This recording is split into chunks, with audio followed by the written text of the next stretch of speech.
నమస్కారం న్యూస్కి స్వాగతం. ముందుగా ముఖ్యాంశాలు.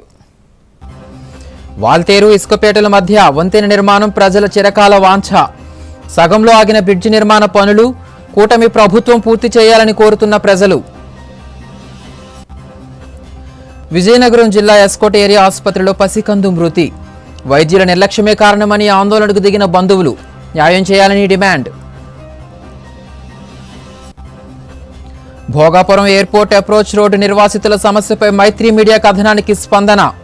పరిశీలన చేసిన ఆర్డీఓ కీర్తి రైతులకు న్యాయం చేస్తామని హామీ. శతాబ్దాలుగా ఆ నదిపై వారధి లేక 50 గ్రామాల ప్రజలు తీవ్ర నిరాశ చెందుతున్నారు. వంతెన కోసం ఆ ప్రాంత వాసులు తొక్కని రాజకీయ నాయకుడు గడప లేదు, చేయని ధర్నాలు, రాస్తారోకోలు లేవు. తరతరాలుగా పోరాడుతున్న చిరకాల వాంఛ నేటికి ఊరిస్తూనే ఉంది. గత ప్రభుత్వంలో వంతెన నిర్మాణానికి నిధులు మంజూరు కావడంతో సంబరపడ్డారు. అయితే పనుల ప్రారంభంలో చూపిన చొరవ నిధుల విడుదలలో లోపించడంతో పరిస్థితి మళ్లీ మొదటికి వచ్చింది. నిర్మాణ పనులు పిల్లర్లకే పరిమితమై రహదారి కష్టాలు మామూలే అయ్యాయి. విజయనగరం జిల్లా సంతకవిటి మండలం, వాల్తేరు, శ్రీకాకుళం జిల్లా ఆముదాలవలస మండలం, ఇసుకలపేట గ్రామాల మధ్య నాగావళి నది సుమారు 7 నెలల పాటు ఉధృతంగా ప్రవహిస్తుంది. చిన్నపాటి వర్షం పడినా రాకపోకలకు ఇబ్బందులు తప్పవు. నదికి ఇటు విజయనగరం, అటు శ్రీకాకుళం జిల్లాలకు చెందిన 10 మండలాలలో 50 గ్రామాల ప్రజలు శతాబ్దాలుగా ఇబ్బందులకు గురవుతున్నారు. వర్షాకాలంలో నది దాటుతూ ప్రమాదాలు చోటు చేసుకున్న ఘటనలు కోకొల్లలు. బలసలరేవు వంతెన కోసం గత ప్రభుత్వం 2022లో 87 కోట్ల రూపాయల నిధులు మంజూరు చేసింది. అప్పటి నేతలు అట్టహాసంగా పనులు ప్రారంభించారు. నదిలో 16 కాంక్రీట్ స్తంభాలు నిర్మించాల్సి ఉండగా 8 మాత్రమే పూర్తి చేశారు. గుత్తేదారులకు సకాలంలో బిల్లులు చెల్లించకపోవడంతో మధ్యలోనే నిర్మాణ పనులకు బ్రేక్ పడింది. దీంతో నిర్మాణానికి తీసుకొచ్చిన సామగ్రి, యంత్రాలు తుప్పుపట్టి పాడైపోతున్నాయి. బలసలరేవు బ్రిడ్జి పూర్తయితే అటు శ్రీకాకుళం, ఇటు రాజాం పట్టణాలకు సుమారు 30 కిలోమీటర్ల వ్యత్యాసంతో రాకపోకలు సాగించవచ్చు. కూటమి ప్రభుత్వంలో వంతెన నిర్మాణానికి నిధులు సమకూర్చేందుకు రాజాం ఎమ్మెల్యే కుండ్రు మురళీమోహన్ చొరవ చూపి ఎన్నికల్లో ఇచ్చిన హామీ ప్రకారం బలసలరేవు వంతెన పనులను పునఃప్రారంభించాలని ఆ ప్రాంతవాసులంతా కోరుతున్నారు. ఈ వంతెన పూర్తయితే 50 గ్రామాల ప్రజల చిరకాల వాంఛ నెరవేరడంతో అవస్థలు తీరుతాయి. పార్వతీపురం మన్యం జిల్లాలో అమానుషకర ఘటన చోటు చేసుకుంది. ఇచ్చిన అప్పు తిరిగి అడిగిన పాపానికి విద్యుత్ స్తంభానికి కట్టి విచక్షణారహితంగా దాడికి పాల్పడ్డారు. స్థానికులు బాధితుడిని రక్షించి చికిత్స నిమిత్తం ఆసుపత్రికి తరలించారు. దాడికి పాల్పడిన వారిని కఠినంగా శిక్షించాలని బాధితుడు కోరుతున్నాడు. పార్వతీపురం మన్యం జిల్లా పాలకొండ మండలం ఎల్లలపురం గ్రామంలో ఓ వ్యక్తిని స్తంభానికి కట్టి కొట్టిన ఘటన కలకలం రేపింది. గ్రామానికి చెందిన వారాడ రాజేంద్ర అనే వ్యక్తికి రాజేటి శేఖర్ కొంత డబ్బు ఇవ్వాల్సి ఉండగా ఇంటికి వెళ్లి తన బాకీ డబ్బులు అడిగినందుకు మా ఇంటికి వచ్చి డబ్బులు అడుగుతావా అంటూ వారాడ రాజేంద్రపై రాజేటి శేఖర్, అతని బంధువులు దాడికి దిగారు. కరెంటు స్తంభానికి కాలు చేతులు కట్టివేసి చిత్రహింసలకు గురిచేశారని, గ్రామంలో కొందరు వచ్చి విడిపించారని, లేకపోతే ప్రాణాపాయం జరిగేదని బాధితుడు తెలిపాడు. ప్రస్తుతం పాలకొండ ప్రభుత్వ ఆసుపత్రిలో చికిత్స పొందుతున్న రాజేంద్ర కులం పేరుతో దూషించి నాపై దాడి చేసిన వారిని పోలీసులు అరెస్టు చేయాలని, నాకు న్యాయం చేయాలని కోరుతున్నాడు. ఇందుకు సంబంధించి రియల్ ఎస్టేట్ వ్యాపార లావాదేవీలున్నట్లు సమాచారం. నాకు వారాడ రాజేంద్ర నాయుడు అనే వ్యక్తి డబ్బులు ఇవ్వాలి. వాళ్ళ ఇంటికి వెళ్ళి ఈరోజు అడిగాను. అడగగా వాళ్ళ మాయలైనటువంటి వీపు బుజ్జినాయుడు, వీపు మురళి, నువ్వు మా ఇంటికి వచ్చి డబ్బులు అడిగే స్థాయి అనేది అగ్ర కులానికి చెందినవాడు, నీ స్థాయి ఏటిని బ్రతికేటి అలాగన్నయ్య కాక మళ్ళీ స్తంభం కేసి ఈడ్చేసి కాలు చేయి కట్టేసి స్తంభం కేసి కుట్టారు. మా నాన్నగారు చనిపోయారు, నాకు ఎవరు లేరు తోడుగా అండగా. నాకు ఇద్దరు చిన్నపిల్లలు ఉన్నారు. సీఎం చంద్రబాబు నాయుడు గారు, డిప్యూటీ సీఎం పవన్ కళ్యాణ్ గారు, మా నియోజకవర్గ ఎమ్మెల్యే జిమ్మక జయకృష్ణ గారు నాకు న్యాయం చేస్తారని కోరుకుంటున్నాను సార్. విజయనగరం జిల్లా రాజాం నవదుర్గా దేవస్థానంలో పూజా సామగ్రి విక్రయించేందుకు బుధవారం అధికారులు వేలంపాట నిర్వహించారు. ఆలయ ఈవో శ్యామలరావు ఆధ్వర్యంలో నిర్వహించిన ఈ కార్యక్రమంలో పలువురు ఆశావహులు పాల్గొన్నారు. చివరికి రాఘోలు ఆనందరావు అనే ఆసామి వేలం దక్కించుకున్నారు. విజయనగరం జిల్లా రాజాం పాత బస్టాండ్ ఆవరణలో వెలిసిన శ్రీ నవదుర్గా అమ్మవారి దేవస్థానంలో వార్షిక ఆదాయ వనరుల నిమిత్తం పూజా సామగ్రి స్టాల్ ఆక్సన్ను ఈవో శ్యామలరావు ఆధ్వర్యంలో నిర్వహించారు. గత సంవత్సరం 2,97,000 రూపాయలకు దక్కించుకున్న రాఘోలు ఆనందరావు ఈ ఏడాది కూడా 4,85,000కు వేలం దక్కించుకున్నారు. 2026-27 సంవత్సరానికి గాను 10% అదనంగా చెల్లించి షాప్ నిర్వహించుటకు దేవాదాయ ధర్మాదాయ శాఖ అధికారులు ధృవీకరణ ఇచ్చినట్లు ఈవో తెలిపారు. గత 10 రోజులుగా పెరుగుతున్న ఉష్ణోగ్రతలను దృష్టిలో ఉంచుకొని పాడి పశువుల యజమానులు తగిన జాగ్రత్తలు తీసుకోవాలని జిల్లా పశుసంవర్ధక శాఖ జేడీ డాక్టర్ వైవి రమణ సూచించారు. విజయనగరంలోని తన కార్యాలయంలోని ఆయన మీడియాతో మాట్లాడారు. పెరుగుతున్న ఉష్ణోగ్రతలను దృష్టిలో ఉంచుకొని రైతులు తమ పశువుల సాలలు, షెడ్లు వద్ద తడిపిన పరదాలను ఏర్పాటు చేసి చల్లగా ఉండే విధంగా జాగ్రత్తలు తీసుకోవాలన్నారు. అదేవిధంగా వాటికి తరచుగా చల్లని నీటిని అందుబాటులో ఉంచాలని చెప్పారు. అదేవిధంగా పెంపుడు కుక్కలు యజమానులు కూడా ప్రస్తుతం ఉష్ణోగ్రతలు పెరుగుతున్న నేపథ్యంలో వాటిని ఎండలో తిప్పకుండా చల్లని ప్రదేశంలో ఉంచాలని అన్నారు. ఏదైనా అత్యవసరమైతే దగ్గరలో ఉన్న పశు వైద్యశాలను సంప్రదించాలని సూచించారు. గత 10 రోజులుగా మనం చూసినట్లయితే వాతావరణ పరిస్థితులు బాగా మార్పు కనిపిస్తుంది. అంటే ఎండలు చాలా ఎక్కువగా వస్తున్నాయి. ఇక్కడ పాడి పశువుల రైతులకి ముఖ్యంగా తెలియజేసేది ఏంటంటే, పశువులను ఉదయం వేళ వాటిని బయటికి తీసుకెళ్ళి వెంటనే ఎండ ఎక్కువగా వస్తున్న 10 గంటల నుంచి వాటిని నీడనే ఉంచడం, పశువుల పాకల్లో కూడా మనం చల్లటి పరదాలు అవి కట్టి వాటికి చల్లటి నీళ్లు అందుబాటులో ఉంచడం, వేడి తగ్గించే ప్రక్రియను చేయడం, దానాను కూడా తడిపి పెట్టడం. ఈ వేడి నుంచి సంరక్షించుకోవాల్సిన బాధ్యత పాడి రైతులందరి మీద ఉన్నది. ఈ వేసవిలో కుక్కలకు కూడా వాటికి చర్మం మీద శ్వేత గ్రంథులు ఉండవు కాబట్టి కాపాడుకోవాల్సిన అవసరం ఎంతైనా ఉంది. అంటే మీరు ఎప్పుడైనా పెంపుడు కుక్కలను బయటికి తీసుకెళ్ళినప్పుడు అది కూడా వేడి ఎక్కువగా ఉన్న సమయంలో వాటిని బయట తిప్పకూడదు. అలాగే ఏదైనా జబ్బు లక్షణాలు కనిపించినట్లయితే దగ్గరలో ఉన్న పశు వైద్యశాలలో డాక్టర్ సలహా మీద వైద్యం చేయించుకోవాల్సింది కూడా కోరుతున్నాము. అవసరమైనంత వాటరు ఎప్పుడు ఎల్లవేళలా ఉండేలాగా చూడడం, జాగ్రత్తలు తీసుకున్నట్లయితే ఈ వేసవిలో పాడి పశువుల రైతులు అలాగే పెంపుడు కుక్కల యజమానులు వారి సంపదను సంరక్షించుకోవడానికి అవకాశం ఉంటుందని, ఏదైనా అవసరమైనచో ఈ పశుసంవర్ధక శాఖ సిబ్బందిని సంప్రదించవలసిందిగా ఈ సందర్భంగా అందరికీ కోరుచున్నాను. విశాఖ ఉత్తర నియోజకవర్గంలో అభివృద్ధి పనులు ముమ్మరంగా జరుగుతున్నాయి. 42వ డివిజన్లో సుమారు 20 లక్షల రూపాయల వ్యయంతో చేపట్టిన వివిధ అభివృద్ధి పనులకు బుధవారం శంకుస్థాపన మహోత్సవం నిర్వహించారు. ఎమ్మెల్యే విష్ణుకుమార్ రాజు కుమార్తె శంకుస్థాపన కార్యక్రమంలో పాల్గొని పనులను ప్రారంభించారు. ఎమ్మెల్యే విష్ణుకుమార్ రాజు ఆధ్వర్యంలో విశాఖపట్నం ఉత్తర నియోజకవర్గం ఉత్తమ నియోజకవర్గంగా రూపుదిద్దుకుంటుందని ఆయన కుమార్తె అన్నారు. ఆయన అసెంబ్లీ సమావేశాల్లో ఉన్నందున నియోజకవర్గంలో అభివృద్ధి పనులకు ఆటంకం కలగకుండా తగు చర్యలు చేపట్టాలని అధికారులను ఆదేశించారు. అందులో భాగంగా 42వ వార్డులో అభివృద్ధి పనులు పరుగులు పెడుతున్నాయి. ఎమ్మెల్యే విష్ణుకుమార్ రాజు కుమార్తె అభివృద్ధి పనులకు బుధవారం పలు శంకుస్థాపనలు చేశారు. మసీదీ వీధి నుంచి రామాలయం వరకు సుమారు 20 లక్షల వ్యయంతో సీసీ రోడ్డు నిర్మించేందుకు పనులు ప్రారంభించారు. ఈ కార్యక్రమంలో కూటమి నేతలు, జీవీఎంసీ అధికారులు హాజరయ్యారు. బడుగు బలహీన వర్గాల ప్రజల సంక్షేమం కోరి రాష్ట్ర ప్రభుత్వం అభ్యంతరం లేని ప్రభుత్వ స్థలాల్లో నివాసం ఉంటున్న వారి స్థలాలను రెగ్యులైజేషన్ చేస్తుందని జిల్లా రెవెన్యూ అధికారి శ్రీనివాసమూర్తి అన్నారు. తన కార్యాలయంలో ఆయన మీడియాతో మాట్లాడారు. 2019వ సంవత్సరం అక్టోబర్ 15వ తేదీ నాటికి అభ్యంతరం లేని ప్రభుత్వ స్థలాల్లో రేకుల షెడ్లు, తాత్కాలిక ఇల్లు, పక్కా ఇల్లు నిర్మించుకుని నివాసం ఉంటున్న వారి స్థలాలను రెగ్యులైజేషన్ చేస్తామన్నారు. 150 గజాల వరకు స్థలాలను ప్రభుత్వం ఉచితంగా రెగ్యులరైజ్ చేస్తుందని చెప్పారు. గ్రామ పట్టణ సచివాలయాల్లో అర్హులైన వారు దరఖాస్తులు చేసుకుని రిజిస్ట్రేషన్ డాక్యుమెంట్లు, ఆస్తి పన్నుల రసీదు, కరెంటు బిల్లు, నీటి పన్నుల రసీదులు తదితర ఆధారాలను దరఖాస్తుతో జత చేయాలన్నారు. రెవెన్యూ అధికారులు పరిశీలన జరిపి అర్హులైన వారందరికీ స్థలాలను రెగ్యులర్ చేస్తారన్నారు. బడుగు బలహీన వర్గాల ప్రజలు ఈ అవకాశాన్ని సద్వినియోగం చేసుకోవాలని ఆయన కోరారు.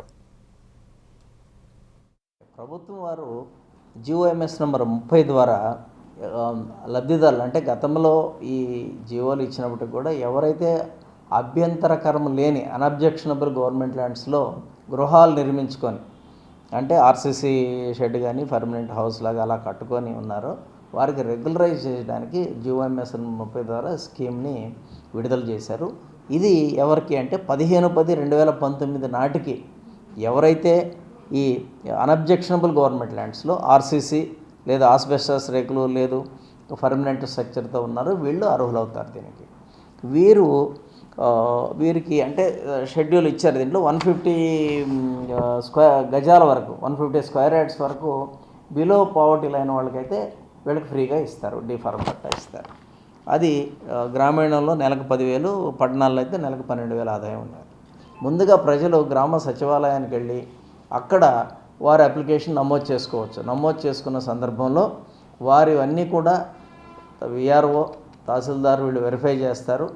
వెరిఫై చేశాక డివిజన్ లెవెల్ కమిటీలో వీటిని అప్రూవల్ చేస్తారు.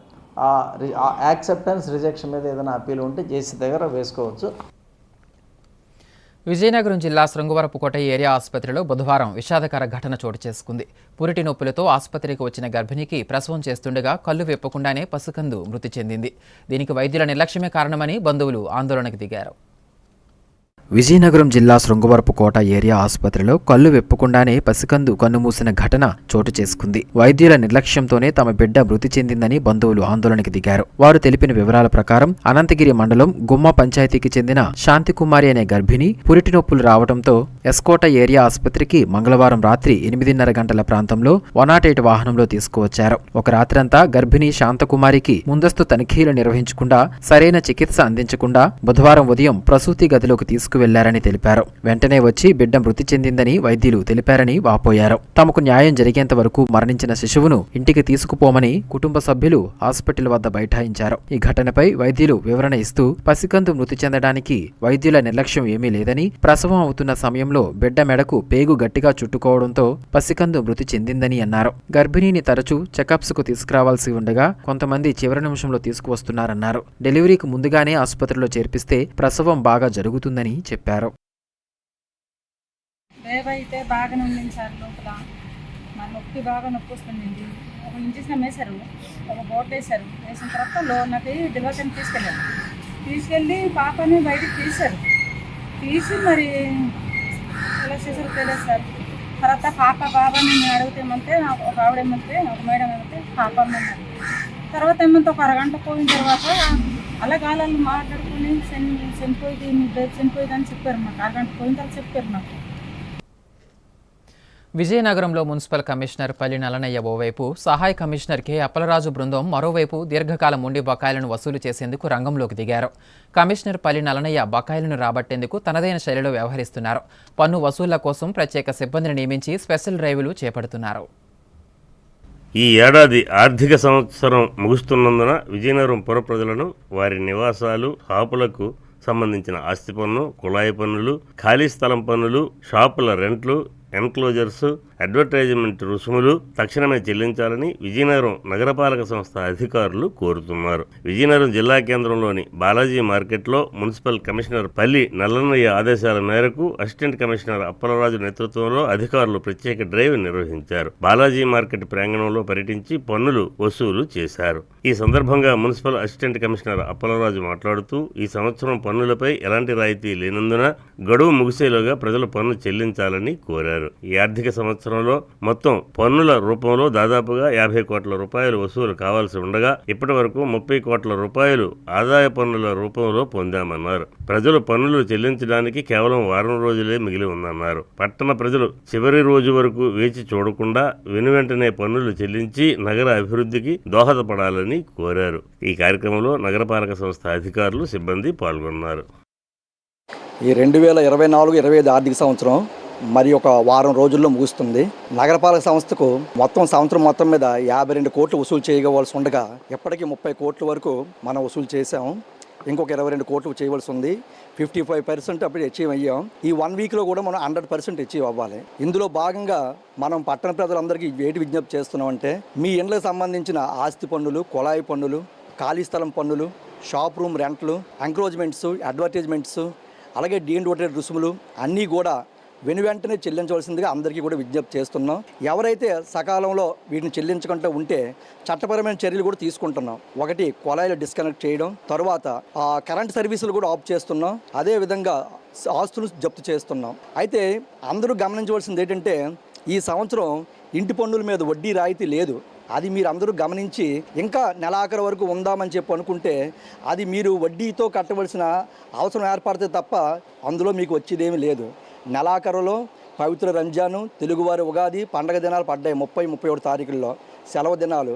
అందువలన బ్యాంకు కార్యకలాపాలు అవనివ్వండి, మన వ్యాపార సంస్థలు అవనివ్వండి, అందరూ కూడా సెలవు దినంలో కట్టడం చాలా ఇబ్బందిగా ఉంటుంది. ఇందువల్ల మీరు ఆ అమౌంట్లు పే చేయలేరు. చేద్దాం అనుకున్నా ఎప్పుడైతే ఏప్రిల్ 1 వచ్చిందో ఈ రోజు ₹1,00,000 ఉండేది, ఏప్రిల్ 1 వస్తే ₹1,50,000 అయిపోద్ది.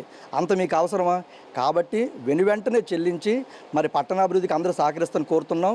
ప్రత్యేకించి బాలాజీ మార్కెట్కి సంబంధించి చెప్పవలసింది ఏంటంటే, ఇక్కడ సుమారు ఇంచుమించు 500 షాప్స్ ఉన్నాయి. అందులో ఒక 340 మంది వరకు ఆల్రెడీ పే చేశారు. ఇంకా 160 మంది మాత్రమే పే చేయవలసి ఉంది. వాళ్ళందరికీ కూడా మోటివేట్ చేస్తూ కలెక్షన్ చేయడానికి ఈరోజు డ్రైవ్ పెట్టాం. మొత్తం మన కమిషనర్ గారు శ్రీ పల్లి నల్లనయ్య గారి ఆధ్వర్యంలో వారి యొక్క ఆదేశాల మేరకు మనం పట్టణం అంతా కూడా స్పెషల్ టీములతో తిరుగుతూ ప్రజలందరినీ కూడా రిక్వెస్ట్ చేస్తూ ఇన్ టైంలో అందరూ కూడా పన్నులు చెల్లించేట్లు వారి దగ్గర వసూలు చేసినట్లు మేము చూసుకుంటూ పట్టణాభివృద్ధికి మా వంతు కృషి మేము చేస్తున్నాం. అదేవిధంగా మీరు ప్రజలందరూ కూడా సహకరించాలని మరొకసారి కోరుతున్నాం. కాసేపు విరామం.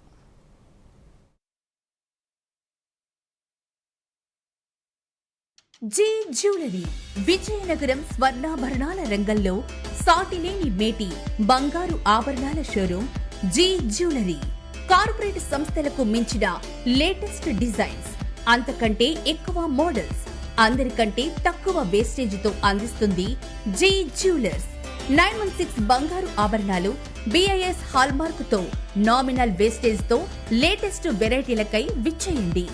జీ జ్యువెలరీ బంగారు వెండి ఆభరణాలతో పాటు వజ్రాభరణాలు కూడా లభించును. మీ ఊహ కందని అతి తక్కువ తరుగు ఎస్టిమేషన్స్ గతంలో ఎవరు ఇవ్వలేదు, ఇక పై భవిష్యత్తులో ఎవరు ఇవ్వలేరు. ఇది మా జీ జ్యువెలరీ ప్రత్యేకత. జీ జ్యువెలరీ జగన్నాథ స్వామి కోవిల దగ్గర, డాబాతూట, విజయనగరం. అందమంటేనే ఆడవాళ్లు, మరి మన ఆడవాళ్లకి మరింత అందం చేకూర్చేది బంగారం. బంగారం కొనడం సులభమే, కానీ నాణ్యమైన బంగారం కొనడం అంత ఈజీ కాదు. సంప్రదాయమైన కలెక్షన్స్, నాణ్యమైన ఆభరణాలు, సామాన్యుడికి కూడా అందుబాటైన ధరలు, నమ్మకమైన పేరు, అది మన ధనలక్ష్మి జ్యువెలర్స్. మా బామ్మ ఎప్పుడు చెప్పేది, ఒక్కసారి ధనలక్ష్మి జ్యువెలర్స్ లో బంగారం కొంటే మళ్ళీ మళ్ళీ కొంటూ ఉంటామని. ధనలక్ష్మి జ్యువెలర్స్, డాబా తోట, MG road, Vizianagaram. Welcome back. Vizianagaram జిల్లా దివ్యాంగ సంక్షేమ శాఖ అధికారిగా బి ఆశయ్య ఇటీవల బాధ్యతలు చేపట్టారు. కలెక్టరేట్లో తన కార్యాలయంలో ఆయన మీడియాతో మాట్లాడారు. ఉన్నతాధికారుల సహాయ సహకారాలతో దివ్యాంగులకు, హిజ్రాలకు తమ శాఖ తరఫున అందాల్సిన అన్ని సంక్షేమ పథకాలు, ప్రయోజనాలు అందేలా కృషి చేస్తానన్నారు. దివ్యాంగులకు అవసరమైన పరికరాల పంపిణీకి చర్యలు చేపడతామని పేర్కొన్నారు. గతంలో ప్రతిపాదనలు పంపిన 26 మంది దివ్యాంగులకు రుణాలు మంజూరయ్యాయని పేర్కొన్నారు. 74,35,000 రూపాయలు నిధులు విడుదలయ్యాయని, త్వరలోనే పరిశీలన జరిపి అర్హులైన దివ్యాంగులకు రుణాలు అందజేస్తామని తెలిపారు. ఇంకేమైనా సంక్షేమ పథకాలు ఆంధ్రప్రదేశ్ ప్రభుత్వం నుంచి కానీ అలాగే సెంట్రల్ గవర్నమెంట్ నుంచి కానీ రావాల్సినటువంటి పథకాలు ఏమైనా ఉంటే వాటిని త్వరితగతిన తెప్పించి వారికి అందించేందుకు మరి తగు చర్యలు తీసుకోవటం జరుగుతుంది. అలాగే ప్రస్తుతం మనకి ఉన్నటువంటి వికలాంగులకు కానీ, మరి మూగ చెవిటి వారికి కానీ, అలాగే ఎవరైనా కానీ హిజ్రాలకు కానీ, అలాగే ల్యాప్టాప్స్, అలాగే టచ్ ఫోన్లు, ట్రై సైకిల్స్, అలాగే వీల్ చైర్స్, తర్వాత చెవిటి మిషన్లు అందజేయడం జరుగుతుంది. వాటితో పాటుగా వీరందరికీ కూడా ఆన్లైన్లో అప్లికేషన్ తీసుకుని వారికి అర్హతను బట్టి వారికి ఏ లోన్ ఇవ్వాలి, వాళ్ళు ఏమడిగారు అనే దాన్ని చూసుకొని దానికి ప్రభుత్వ నిబంధనల ప్రకారం మనం ఏవైతే ఉన్నాయో ఆ నిబంధనలకు లోబడి మరి లోన్లు కూడా మంజూరు చేయడం జరుగుతుంది. 26 మందికి 74,30,000 మంజూరై నిన్నే రావడం జరిగింది. మరి ఆ అమౌంట్ ఈ రోజు రేపు మా అకౌంట్లో జమ అవుతుంది. ఆల్రెడీ జాయింట్ కలెక్టర్ గారి ద్వారా దాన్ని నిర్ణయించడం జరిగింది. ఎక్కువగా తీసుకురావడానికి నా వంతు ప్రయత్నం నేను చేయడం జరుగుతుంది. విజయనగరం జిల్లాలో అవసరమున్న చోట బడి బస్సులు ఏర్పాటు చేయాలని కోరుతూ SFI ఆధ్వర్యంలో విద్యార్థులు ర్యాలీ నిర్వహించారు. మయూరి జంక్షన్ నుంచి RTC కాంప్లెక్స్ వరకు నిరసన ర్యాలీ నిర్వహించి డిపో గ్యారేజీ వద్ద నిరసన కార్యక్రమం చేపట్టారు. విద్యార్థులు బడి బస్సుల కోసం తీవ్ర అవస్థలు పడుతున్నారని, బడి బస్సుల సంఖ్య పెంచాలని డిమాండ్ చేశారు. దీనిపై మా ప్రతినిధి రమణయ్య మరిన్ని వివరాలు అందిస్తారు. SFI ఆధ్వర్యంలో విద్యార్థులు నిరసన బాట పట్టారు. తమకి స్కూల్కి వెళ్ళి చదువుకోవడానికి స్కూలు, కాలేజీ, ఉన్నత విద్యా సంస్థల్లో చదువుకునేందుకు బస్సుల సౌకర్యం సక్రమంగా లేదని, ఈ సౌకర్యాన్ని కల్పించాలనే RTC అధికారులను డిమాండ్ చేస్తూ ఈరోజు ఎస్ఎఫ్ఐ ఆధ్వర్యంలో విద్యార్థులు నిరసన బాట పెట్టారు. ఇంతకీ వారి సమస్యలు, వారి వివరాలు ఏంటో ఇప్పుడు దీనికి సంబంధించి వారు ఎదుర్కొంటున్న సమస్యలు ఏంటి, వారి అభిప్రాయాలు ఏంటి ఇవి తెలుసుకుందాం. చెప్పు, ఏంటి ప్రాబ్లం? నా పేరు రాజు, పట్టణ కార్యదర్శి ఎస్ఎఫ్ఐ. విజయనగరం అంటున్న నగరంలో విద్యార్థులకు బడి బస్సులు లేకుండా అనేక ఇబ్బందులు పడుతున్నారు. ఈ జిల్లాకి పక్క జిల్లా నుంచి వచ్చి చదువుకున్న విద్యార్థులు ఉన్నారు. రణస్థానం, పోస్పరగ, డెంకార, సతివాడ, కోస్టర్, నెల్లిమల్ల ఇలాంటి ప్రాంతానికి వచ్చే విద్యార్థులు ఉన్నారు. వాళ్ళకి బడి బస్సులు ఇబ్బంది అవుతుంది. ఏ టైంకి ఇంటికి వెళ్తున్నారో తెలియలేని పరిస్థితి. అలాగే ఎన్నికల ముందు నారా లోకేష్, పవన్ కళ్యాణ్ విద్యార్థుల పక్షాన మేము ఉంటా నిలబడుతామని మాట్లాడారు.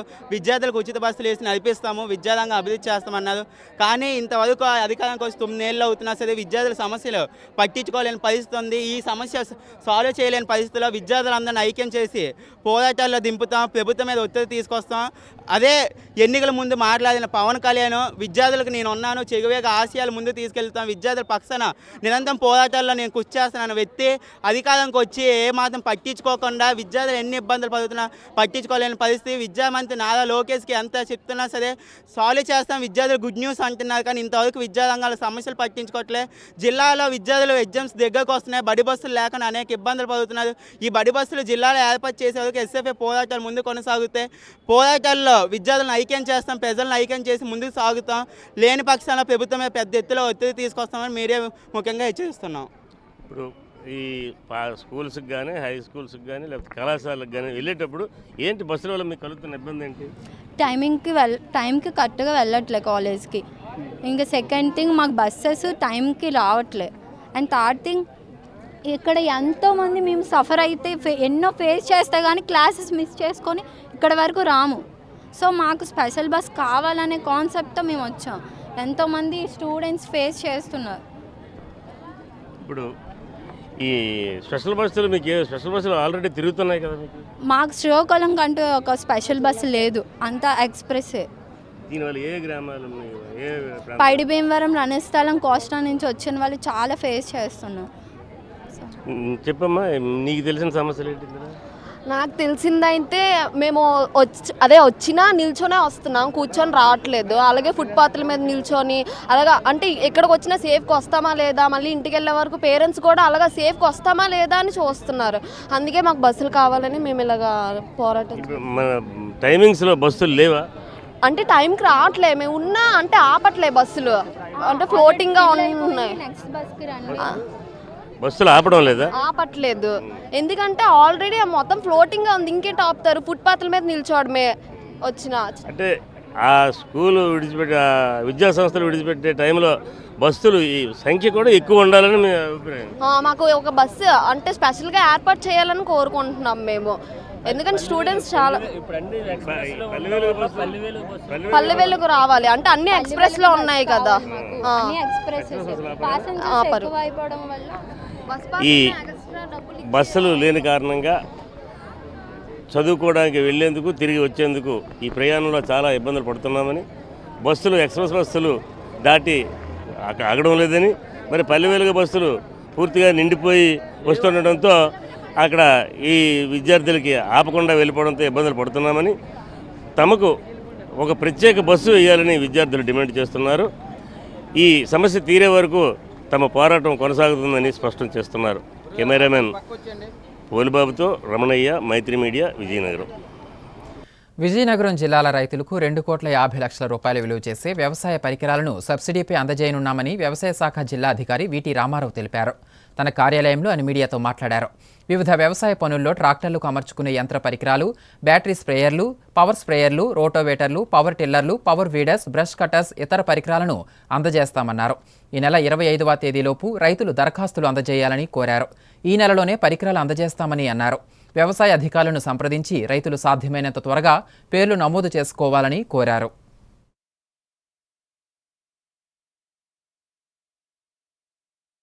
మన రైతులందరికీ కూడా ఒక మంచి శుభవార్త అండి. మనం ఎప్పటి నుంచో వ్యవసాయ పరికరాలు, యంత్ర పరికరాలు కానీ, స్పేర్స్ కానీ మన రైతు సోదరులందరూ కూడా అడుగుతా ఉన్నారు. దీంట్లో భాగంగా చూసుకున్నట్లయితే మన జిల్లాకి మరి 2.5 crores 2.5 లక్షలు దీనికి కేటాయించడం జరిగింది. దీనిలో భాగంగా మనకి 960 వరకు కూడా వివిధ రకాలైన స్ప్రేయర్స్, అలాగే 15 సంబంధించిన పవర్ వేడర్స్ 17 అండి, అలాగే రోటావేటర్స్ ఒక 23, అలాగే బ్రష్ కట్టర్స్ 18, మరియు మనకి పవర్ టిల్లర్స్ కూడా ఒక 10 వరకు మన జిల్లాకి అలాట్ చేయడం జరిగిందండి. ఈ విధంగా టోటల్గా మన 1658 ఇంప్లిమెంట్స్ అయితేనేమి, స్ప్రేయర్స్ అయితేనేమి కూడా మన జిల్లాకి కేటాయించడం జరిగింది. దీనికి సంబంధించి 2.5 కోట్ల రూపాయలు మన జిల్లాకి కేటాయించడం జరిగింది అనమాట. సో దయచేసి మరి మనము ఈ యంత్ర పరికరాలన్నీ కూడా మరి ఈ నెల 25వ తారీఖు లోపు ఇచ్చేసి రైతు సోదరులందరూ మరి మీకు యంత్ర పరికరాలు కావాలన్నా, లేకపోతే మీకు స్ప్రేయర్స్ కావాలన్నా మన వ్యవసాయ అధికారిని, మీ మండల సంబంధించిన వ్యవసాయ అధికారిని కలిసినట్లయితే వీటిని శాంక్షన్ చేసి మీకు వాటిని ఈ నెల 25వ తారీఖు లేదా 26వ తారీఖు లోపు అందజేయడం జరుగుతుంది అనమాట. అంటే మనం మార్చ్ ఎండింగ్ అయిపోయిన తర్వాత మళ్ళీ మన ఖరీఫ్ పంట కాలానికి మరిన్ని వ్యవసాయ యంత్ర పరికరాలు వ్యక్తిగత ప్రాతిపదికన ఇవ్వడానికి కూడా మరి ప్రభుత్వం ఉపయోగించుకునే యంత్ర పరికరాలు కానీ, నేను చెప్పినట్టుగా బ్రష్ కట్టర్స్, పవర్ వేటర్స్ లేదా పవర్ టిల్లర్స్ వీటన్నిటిని ఉపయోగించుకున్నట్లయితే మరిన్ని నిధులను మనము మన జిల్లాకు కేటాయించే పరిస్థితి ఉంది. అదేవిధంగా మనం ఉపయోగించుకునే పరిస్థితి కూడా ఉందని మరి కావాల్సిన రైతు సోదరులు మాత్రం వెంటనే మీ వ్యవసాయ అధికారిని సంప్రదించి ఇమ్మీడియట్గా మీరు అప్లికేషన్ అయితే పెట్టుకోవాలండి. ఏపీఎస్ఆర్టీసీలో పనిచేస్తున్న కాంట్రాక్ట్, అవుట్సోర్సింగ్ కార్మికుల సమస్యలను తక్షణమే పరిష్కరించాలని సిఐటియు నాయకులు ఏ జగన్మోహన్ డిమాండ్ చేశారు. విజయనగరం ఆర్టీసీ డిపో ఆవరణలో నిరసన చేపట్టి అధికారులకు వినతిపత్రం సమర్పించారు. వెంటనే జాయింట్ కమిటీ సమావేశం నిర్వహించాలని కోరారు. ఏపీఎస్ఆర్టీసీ విజయనగరం డిపోలో వివిధ విభాగాల్లో పనిచేస్తున్న కాంట్రాక్ట్, అవుట్సోర్సింగ్ కార్మికులు, అద్దె బస్సు డ్రైవర్ల సమస్యలపై చర్చించేందుకు జాయింట్ కమిటీ మీటింగ్ ఏర్పాటు చేయాలని సిఐటియు నాయకులు ఏ జగన్మోహన్ డిమాండ్ చేశారు. APSRTC contract, outsourcing workers union ఆధ్వర్యంలో ఆర్టీసీ డిపో వద్ద ధర్నా నిర్వహించారు. అనంతరం జిల్లా ప్రజా రవాణా అధికారి అప్పలనారాయణకు వినతిపత్రం ఇచ్చారు. ఈ సందర్భంగా జగన్ మాట్లాడుతూ ఏపీఎస్ఆర్టీసీలో పనిచేస్తున్న కాంట్రాక్ట్, అవుట్సోర్సింగ్ కార్మికులకు, హైర్ బస్ డ్రైవర్లకు కనీస వేతనాలు అమలు చేయాలని డిమాండ్ చేశారు. సర్క్యులర్ ప్రకారం కూడా కాంట్రాక్టర్లు జీతాలు చెల్లించడం లేదని, పని భారం పెరుగుతోందన్నారు. ఈ విషయమై విశాఖపట్నం జాయింట్ లేబర్ కమిషనర్ వద్ద చర్చల్లో భాగంగా జిల్లా స్థాయిలో ఆర్టీసీ అధికారులు, కాంట్రాక్టర్లు, అద్దె బస్సుల యజమానులు, సిఐటియు అనుబంధ యూనియన్ ప్రతినిధులతో జాయింట్ మీటింగ్ ఏర్పాటు చేయాలని ఆదేశించారని తెలిపారు. అనకాపల్లి, పార్వతీపురం, మన్యం జిల్లాల్లో ఇప్పటికే జాయింట్ మీటింగులు జరిగి మినిట్స్ కాపీని కూడా ఇచ్చారని, ఇక్కడ కూడా అటువంటి ప్రయత్నం చేయాలని కోరుతూ వినతిపత్రం ఇచ్చామన్నారు. మార్చి నెలాఖరు నాటికి జాయింట్ మీటింగ్ ఏర్పాటుకు డిపిటిఓ హామీ ఇచ్చినట్లు తెలిపారు. వినతిపత్రం ఇచ్చిన వారిలో డిపో అధ్యక్షులు డివి రాజు, కోటి తదితరులు పాల్గొన్నారు. భోగాపురం ఎయిర్పోర్ట్ అప్రోచ్ రోడ్డుకు 20+ సబ్వేలు, సర్వీస్ రహదారులు నిర్మించాలని రైతులు విజ్ఞప్తి చేసిన విషయాన్ని మైత్రి మీడియా ఈ నెల 17వ తేదీన కథనం ప్రసారం చేసిన విషయం తెలిసిందే. ఈ కథనంపై జిల్లా అధికారులు స్పందించారు. బుధవారం ఆర్డీఓ దాట్ల కీర్తి రహదారిని పరిశీలించి రైతులకు న్యాయం చేస్తామని హామీ ఇచ్చారు.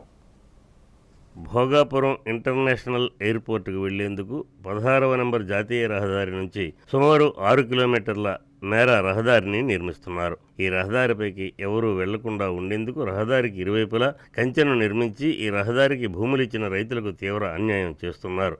రైతులు తమ భూములకు వెళ్లేందుకు రోడ్డు మార్గం లేక తీవ్ర అవస్థలు పడుతున్నారు. దీంతో తమ గోడును గ్రామ సర్పంచులకు వెళ్లబోసుకోవడంతో రైతులను వెంటబెట్టుకుని ఈ నెల 17వ తేదీన ప్రజా ఫిర్యాదుల వేదికలో జిల్లా కలెక్టర్ డాక్టర్ బిఆర్ అంబేద్కర్ను కలిశారు. వారికి జరిగిన అన్యాయాన్ని కలెక్టర్కు వివరించి వినతిపత్రాన్ని అందజేశారు. దీంతో స్పందించిన జిల్లా కలెక్టర్ వెంటనే ఆ భూములను పరిశీలించాలని ఆర్డీఓ దాట్ల కీర్తికి ఆదేశాలు జారీ చేశారు. కలెక్టర్ ఆదేశాల మేరకు ఆర్డీఓ దాట్ల కీర్తి బుధవారం నిర్మాణం జరుగుతున్న రోడ్డు పనులను నాయకులు, రైతులు, జిఎంఆర్ సంస్థ ప్రతినిధులతో కలిసి పరిశీలించారు. కలెక్టర్తో మాట్లాడి రైతులకు ఎటువంటి నష్టం జరగకుండా చూస్తామని ఆమె రైతులకు హామీ ఇచ్చారు. ఈ కార్యక్రమంలో నాయకులు శ్రీనివాసరాజు, గూడిపవలస సర్పంచ్ మట్ట అయ్యప్ప రామకృష్ణారెడ్డి, ఏరాయివలస సర్పంచ్ ఉప్పాడ శివారెడ్డి, సమరవెల్లి సర్పంచ్ విజయభాస్కర్ రెడ్డి, బైరెడ్డిపాలెం సర్పంచ్ బైరెడ్డి రాజు, ప్రభాకర్ రెడ్డి, ఎర్రప్పల నారాయణ, దల్లి శ్రీను, సీతమనాయుడు, తహసీల్దార్ ఎం సురేష్ తదితర అధికారులు పాల్గొన్నారు.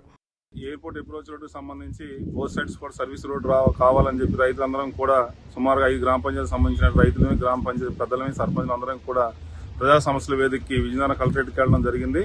అక్కడ కలెక్టర్ గారికి వినతిపత్రం ఇవ్వడం జరిగింది. ఆయన సానుకూలంగా స్పందించి వెంటనే ఆర్డీఓ గారికి డైరెక్షన్ ఇచ్చి ఈరోజు ఫీల్డ్ విజిట్ పంపించారు. ఈ రోజున ఆర్డీఓ మేడం గారు సంబంధించిన ఎయిర్పోర్ట్ నిర్మాణించినటువంటి జిఎంఆర్ సంస్థ వారు ఈ రోడ్డు కాంట్రాక్టర్ అందరూ సమక్షంలో ఈరోజు ఫీల్డ్ విజిట్ జరిగింది. దీనిలో మా సమస్యలన్నీ కూడా ఫీల్డ్లో వివరించాము. దీన్ని పైన ఉన్నటువంటి అధికారులు తీసుకెళ్లి సానుకూలంగా స్పందించి మాకు పరిష్కారం చేస్తామని చెప్పడం జరిగిందండి. విజయనగరం జిల్లాలో ఘోర రహదారి ప్రమాదం చోటు చేసుకుంది. దత్తిరాజేరు మండలం కోరపు కొత్తవలస జాతీయ రహదారిపై బైకు, వ్యాను ఢీకున్న ఘటనలో 2 మృతి చెందారు. సమాచారం అందుకున్న పోలీసులు ఘటనా స్థలానికి చేరుకుని సహాయక చర్యలు చేపట్టారు. కేసు నమోదు చేసి దర్యాప్తు చేస్తున్నారు. విజయనగరం జిల్లాలోని దత్తిరాజేరు మండలం కోరపు కొత్తవలస సమీపంలో జాతీయ రహదారిపై ఘోర రోడ్డు ప్రమాదం చోటు చేసుకుంది. రామభద్రపురం వైపు వెళ్తున్న పల్సర్ బైక్ కొరియర్ వ్యాన్ ఢీకొన్న ఘటనలో 2 వ్యక్తులు మృతి చెందారు. ఈ ప్రమాదంలో తాడిందరవలస గ్రామానికి చెందిన కట్టబోను లక్ష్మణరావు, కే కొత్తవలస గ్రామానికి చెందిన అవల రాము మృతి చెందినట్లు ఎస్బోర్జవలస ఎస్ఐ రాజేష్ తెలిపారు. మృతుల కుటుంబ సభ్యులు ప్రమాద స్థలానికి చేరుకుని హృదయ విదారకంగా విలపించిన తీరు స్థానికుల హృదయాలను కలచివేసింది. ఈ ఘటనపై పోలీసులు కేసు నమోదు చేసి దర్యాప్తు చేస్తున్నారు. ముఖ్యాంశాలు మరోసారి. వాల్తేరు, ఇసుకపేటల మధ్య వంతెన నిర్మాణం ప్రజల చిరకాల వాంఛ. సగంలో ఆగిన బ్రిడ్జి నిర్మాణ పనులు కూటమి ప్రభుత్వం పూర్తి చేయాలని కోరుతున్న ప్రజలు. విజయనగరం జిల్లా ఎస్కోట ఏరియా ఆసుపత్రిలో పసికందు మృతి. వైద్యుల నిర్లక్ష్యమే కారణమని ఆందోళనకు దిగిన బంధువులు. న్యాయం చేయాలని demand. Bhogapuram airport approach road నిర్వాసితుల సమస్యపై మైత్రి మీడియా కథనానికి స్పందన. పరిశీలన చేసిన ఆర్డీఓ కీర్తి రైతులకు న్యాయం చేస్తామని హామీ. వార్తల సమాప్తం. చూస్తూనే ఉండండి ఎంఎం న్యూస్.